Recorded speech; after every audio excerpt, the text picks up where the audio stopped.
Hi friends, welcome to my channel RF foodie. ఈరోజు మనం చేసుకోబోయే రెసిపీ వచ్చేసి చోలే భటూరే. ఈ చోలే భటూరే రెసిపీని ఎప్పుడు పూరిలోకి కానీ, అన్నంలోకి కానీ, చపాతీలోకి కానీ తింటూ ఉంటారు. కానీ నేను ఇలాగా ఒకసారి బండిలో తిందామని ప్రిపేర్ చేశానండి. బండిలో కూడా ఈ కర్రీ చాలా టేస్టీగా ఉంది. మీరు కూడా ఒకసారి ట్రై చేయండి. ఈ రెసిపీని తయారు చేసుకోవడం కోసం 1/2 కిలో ఇలాంటి లావు శనగలను తీసుకొని రాత్రంతా నానబెట్టాలండి. ఈ నానబెట్టుకున్న ఈ శనగలను బాగా కడిగి కుక్కర్లో వేసుకోవాలి.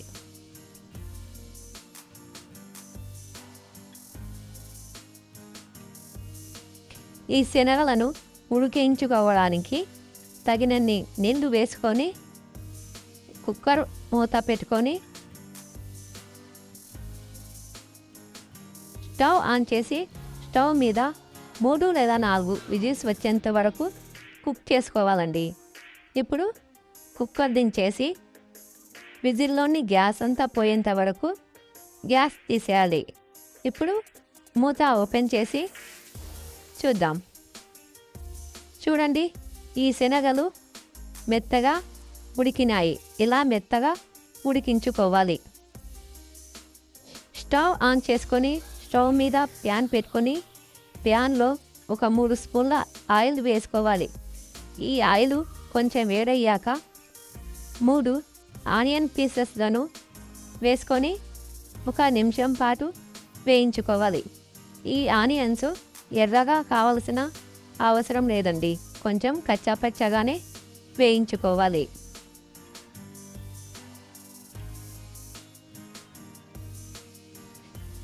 ఇప్పుడు ఇందులో 3 టమాటా పీసెస్లను వేసి ఇవి కూడా కొంచెం సేపు ఫ్రై చేసుకోవాలి.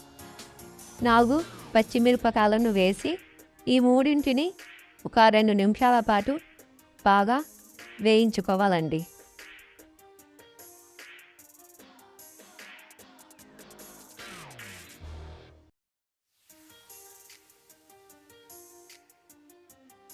ఇలాగా కచ్చాపచ్చాగా వేయించుకొని ఇప్పుడు స్టవ్ ఆఫ్ చేసుకొని ఈ ప్యాన్ని కిందికి దించుకుందాం.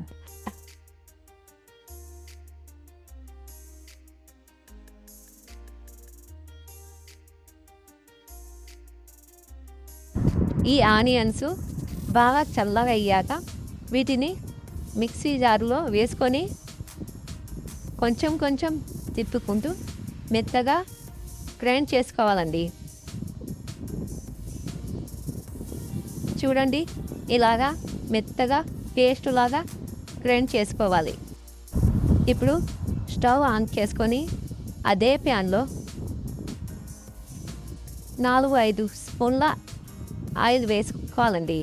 ఈ కర్రీకి ఆయిల్ కొంచెం ఎక్కువగానే పడుతుంది, అందుకని 4-5 స్పూన్ల ఆయిల్ తీసుకొని ఇందులో 3 బిర్యానీ ఆకులు, కొన్ని కరివేపాకు, కొన్ని బిర్యానీ దినుసులు, కొన్ని తిరువాతకు వేసుకునే దినుసులు వేసుకొని కొంచెం సేపు ఫ్రై చేసుకోవాలి.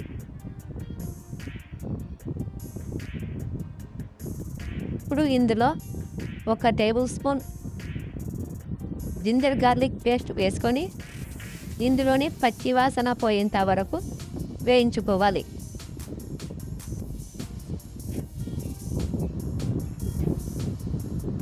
ఇలా వేయించుకున్నాక మనం గ్రైండ్ చేసుకొని పెట్టుకున్నాం కదండి ఆనియన్ పేస్ట్, టమాటాది, అది వేసుకోవాలి.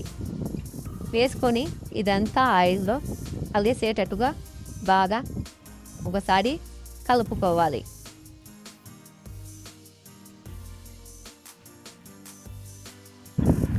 ఇప్పుడు ఇందులో 1/2 టేబుల్ స్పూన్ పసుపు, 1.5 స్పూన్ కారం,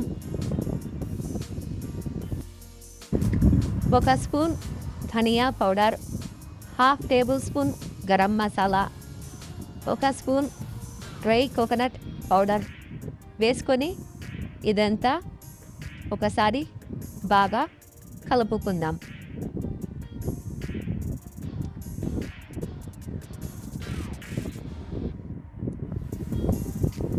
ఇందులో ఇప్పుడు 1 టేబుల్ స్పూన్ సాల్ట్ వేసుకొని ఈ మిశ్రమం అంతా ఒకసారి కలుపుకుందాం.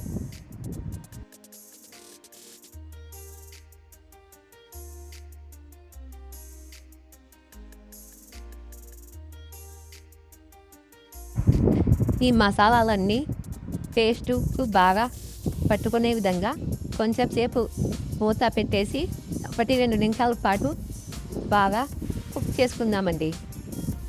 చూడండి, ఇలాగా బాగా ఒకసారి కుక్ చేసుకొని ఇప్పుడు ఇందులో మేము ఉడకబెట్టుకున్నాం కదండి శనగలు, ఆ శనగలను నీళ్ళతో సహా ఇందులో వేసుకోవాలి. వేసుకొని బాగా ఒకసారి కలుపుకొని మళ్ళా మూత పెట్టేసి ఒక 4-5 నిమిషాల పాటు కుక్ చేసుకోవాలండి. చూడండి, ఇలాగ అంతా నూనె అంతా పైకి తేలేంత వరకు ఇలా కుక్ చేసుకోవాలి. ఇప్పుడు ఇందులో కొంచెం కొత్తిమీరను వేసుకుందాం. వేసుకొని బాగా కలుపుకొని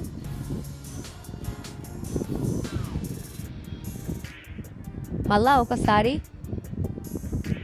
బాగా ఒక 4-5 నిమిషాల పాటు లేదా ఒక 2 నిమిషాల పాటు ఉడికించుకోవాలండి. ఇప్పుడు స్టవ్ ఆఫ్ చేసుకొని కిందికి దించేసుకుందాం. చూడండి, ప్లేట్లో ఇప్పుడు సర్వ్ చేస్తున్నాను. పూరీలు కాకుండా నేను ఈ బన్నులతో సర్వ్ చేసుకున్నానండి. ఈ బన్నులో కూడా ఈ కర్రీ చాలా టేస్టీగా ఉంది. మీకు కూడా ఇలాంటి కొత్త రెసిపీస్ కావాలంటే మన ఆర్ఎఫ్ ఫుడ్ ఛానల్ని సబ్స్క్రైబ్ చేసుకోవడం మర్చిపోకండి. పక్కనే ఉన్న బెల్ ఐకాన్ని ప్రెస్ చేయండి. Thank you for watching my video.